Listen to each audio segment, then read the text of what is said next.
Tell everyone that these are for my son when I'm buying toys at Target. Oh, hi, honey. Good morning. Papa's here. Hi. Hi. You ready to start our day, bud? I think I'll go for a walk outside now. Cybertron's calling my name. I hear you now, I can't transform inside all day. I gotta get out, get me some of those rays. Hello, Swifton here. Today we got two new things going on. We got a new setup, hey, and our first official review. In the sense of every other figure we have reviewed has been third party, and today we are reviewing the official, not third party, Arc from Hasbro. This guy is really big, he is a Titan, he is really hard to find, and I really like him, so let's find out why. This comes in a really big box. It's like maybe like 2 feet across here. This thing is very large because it contains a very large figure. It comes with the Arc itself. It comes with a little Teletraan I that goes inside the chest. It comes with a really tiny Optimus Prime that I have already lost because I didn't even realize it was in there. And it comes with 2 blast effects that you can put in the thrusters here. So on the front is some really nice art of the Arc in its robot mode. It's holding Megatron. It's really not to scale with how he looked on War for Cybertron, but you know, looks really good. So on the back, you can see everything that comes in it. My box was a little messed up because it was the last one that Target had. It was a real nightmare finding this thing, but I managed to do it. Again, so it comes basically with Teletraan I, the Arc itself. There's a little tiny Optimus Prime, the golden discs, and this satellite thing that I know has a name, and any Transformers fans will be annoyed at me for not knowing it, but I don't know it, so this stupid thing. All right, so here we have the Arc. I currently have it standing up on its thrusters. It is a very large figure. I'd say maybe like 1.5 feet tall in this mode here. It has a lot of like panel lining. It has like this detailing here as if it's, you know, just recently entered the atmosphere. It has like these Autobot symbols, various turrets. They don't move, which is kind of annoying. It has these like nice blue paint details here. It's got the yellow. I mean, looks like the Arc, and it's really nice, but it is a little visually disappointing. I think it has nothing to do with like the sculpt. It just has to do with like the extra effort they put in or didn't put in this case.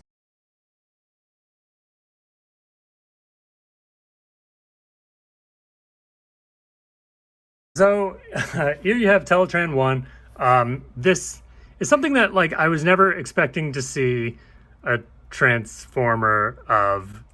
All right, we're just gonna roll with it. It has a very like sort of yep. I'm gonna try this again. All right, so here is Teletraan I in his like computer mode. The transformation on this is it's very intuitive. You basically just like fold out the panels and you know, make it a flat wall. Obviously, from behind, he looks like you took a robot and sacrificed him and ripped him apart. So don't ever look at him from behind because he looks really terrible. But he comes with the 2 golden discs, which is, you know, about time that we got those. I've been wanting like an official release on those since, you know, Beast Wars. But yeah, there is a ton of detailing on here. So like it's very detailed, very intricate. The sort of like duotone like computer panels look really great. This is kind of the level of detailing I was hoping that they would put on the Arc itself. I mean, obviously there's not a lot of like paint applications here, almost at all, but these pieces look really, really good. Again, unexpected, kind of just like a really, really neat thing here. As you can see, the sort of like Voyager class figures are a little too big for it, but if you have like core size Optimus or any of the core figures, they'll go pretty well here. So okay, so here you have what they're calling Mainframe. So Mainframe is basically, I guess, Teletraan I's robot mode. And I gotta say, I really love the design of this. It's really simple. It's orange, which is my favorite color. It is not overly done at all. It's like very, very, just like right on the nose with design, I think. It, you know, just doesn't go too far in any direction. All like the detailing kind of just gives it depth and brings it to life without being like too sensory overload, if that makes sense. And you know, it just looked really good. Like the helm, the head here is just, you know, big visor, sort of like no mouth, but it really works. You know, I kind of hate light piping personally, but again, it works here because his visor is so large that the light really properly comes through. So this is a total win for me. Honestly, might be sort of like my favorite part of this figure. Just the fact that it comes with its own little kind of like baby triple changer that goes inside and does all this stuff. For some size comparisons here, you have Voyager Optimus Prime, you have the Arc itself. Let's get a Primus in here. Like I said, there really is no scale in Transformers. You can't even see his head. And of course, the best Transformer of all time, Optimus Minor. A+ on this guy. Really love him. Love the accessories. Really good. Before we get into the transformation, I do want to mention that this piece it's kind of like back and forth in the sense that it's very, very tight in some spots and then kind of loosey-goosey in others. And that kind of bothers me. I really wish it was consistently, you know, tight, but it's not. Anyway, on to the transformation.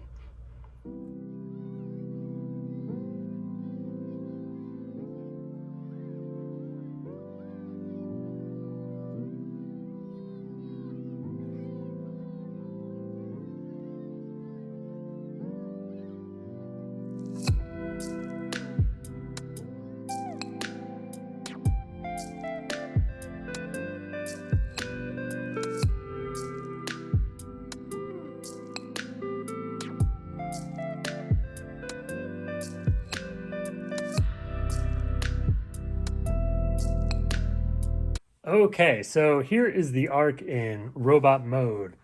I really like the design.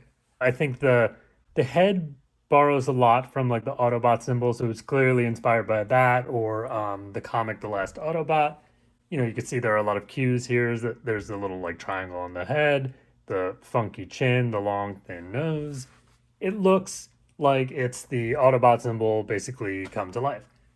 For me, my biggest thing with this figure is how like tight it is, which is, you know, it's good and bad. It's really, really, really tight. Like this guy is like ratchet central, to a point where my wife literally was yelling at me last night because I was transforming it in the bed, and like we were afraid it was gonna wake up the baby. Like, listen to this.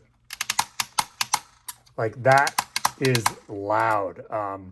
You know, that's probably the loudest joint on him, like the shoulders here, but it's everywhere. Every single thing on this figure is a ratchet joint. The arms, the shoulders, the wrists, you know, the knees, the legs, everything is a ratchet. And that's really good in the sense that, you know, he's not like Metroplex over there, who is like way too loose for what he is. This guy is tight. You know, it's great. But again, if you're gonna play with this thing, like if you're a kid and you're playing with this, you know, the people around you are gonna need to wear like noise protection because it's just so loud.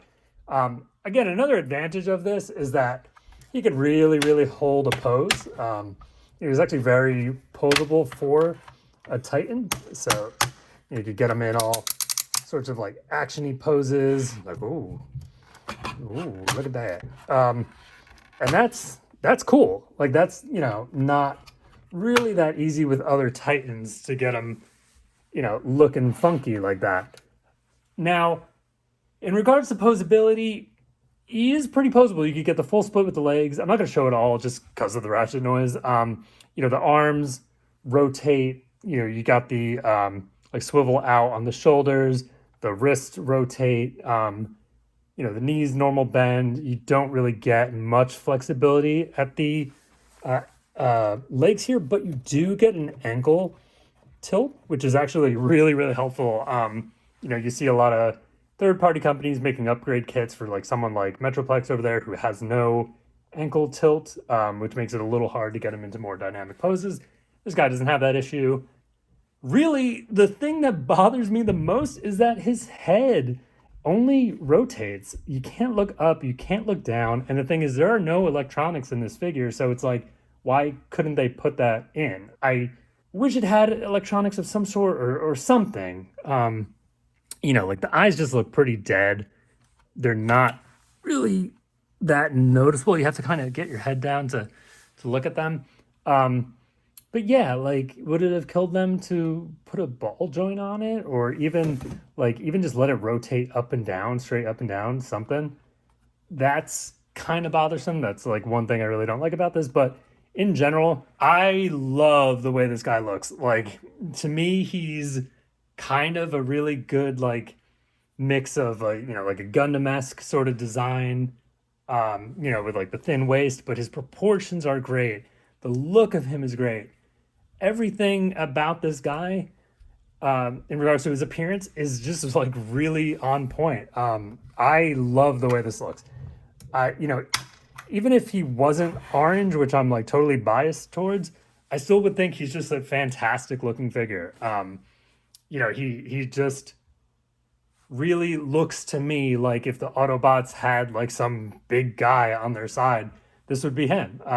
He feels that way more than Metroplex, more than even Primus, right? Like Primus doesn't really have that Autobot look to him like this does. Just by having his head, you know, harken back towards the Autobot symbol so much, really just sells this guy as a figure to me. All in all, love the way this looks, love the posability. It's loud, but yeah, it's really great. So let's dive into scale a bit here. We have a couple figures to compare here. Primus, the 2013, I believe, Metroplex, Optimus Prime, Voyager class, and of course the best figure of all time, Optimus Minor. So as you can see, he's really big. He's not quite Metroplex big, but he's somehow larger than Primus. And he's just a really great size figure. You know, it really stands out in the collection. And although, like I've said, I don't have a lot of like Titan figures, I've still seen all of them. And to be honest, like, this might be controversial, but this is my favorite. Both of his modes are distinct. They make sense. You know, you have the arc, you have the robot mode. They both look great. You know, unlike figures like Metroplex or Fortress Maximus, where, you know, they transform into a city that doesn't look like a city at all.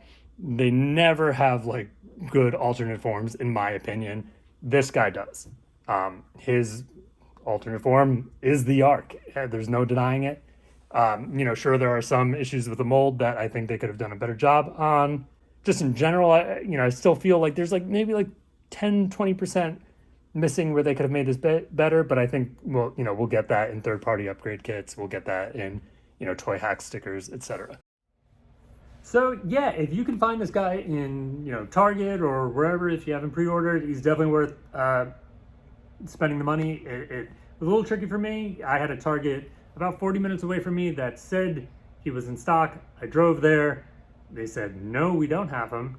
And then 2 days later, I went back and yeah, they did have him. They just weren't bothered to go to the back shelf. But if you can bother enough employees to go and find the ARC for you, he's definitely worth picking up. He, is definitely my favorite Titan class figure I've seen. I really would like to see what third-party companies do in regards to upgrade kits, and the stickers, as mentioned before. I think once those two things come in, then this is going to be just like an awesome figure. Yeah, get him, spend your money.